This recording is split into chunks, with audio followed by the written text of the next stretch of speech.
একবার স্বামী বিবেকানন্দ ট্রেনে ভ্রমণ করছিলেন এবং ঘড়ি পরেছিলেন, যা ট্রেনে উপস্থিত কয়েকজন মেয়ের দৃষ্টি আকর্ষণ করেছিল। তারা তার পোশাক এবং তার চেহারা নিয়ে মজা করছিল। তারা ঠিক করলো তার সঙ্গে তামাশা করবে।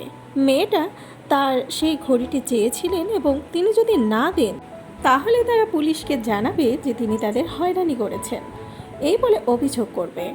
তখন তিনি চুপ করে থাকলেন আর বধির হওয়ার অভিনয় করলেন। একটা কাগজের টুকরোতে তারা কি বলতে চায় তা লেখার জন্য মেয়েদের ইঙ্গিত করেছিলেন স্বামীজি। মেয়েরা সেটা লিখে কাগজটি তাকে দিয়েছিল।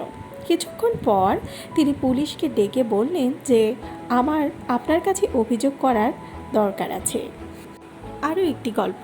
স্বামী বিবেকানন্দ আমেরিকাতে থাকাকালীন সময়ে কিছু ছেলে সেতুর উপরে দাঁড়িয়ে জলে ভাসমান ডিম্বাকৃতির চাকতির ওপর গুলি চালানোর চেষ্টা করছিল।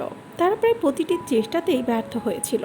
বিবেকানন্দ দূর থেকে তাদের দেখছিলেন, পরে তাদের কাছে গিয়েছিলেন আর বন্দুক নিয়ে বারবার গুলি চালিয়েছিলেন এবং প্রতিবার গুলি চালালে তিনি চাকতি কেন্দ্রে আঘাত করেন। ছেলেটা তাকে জিজ্ঞেস করলো তিনি কিভাবে এটি করেছেন। তিনি বললেন, আপনি যা কিছু করছেন তা আপনার পুরো মনটি এতে লাগিয়ে দিন। আমার দেশে ছেলেদের এটি করতে শেখানো হয়।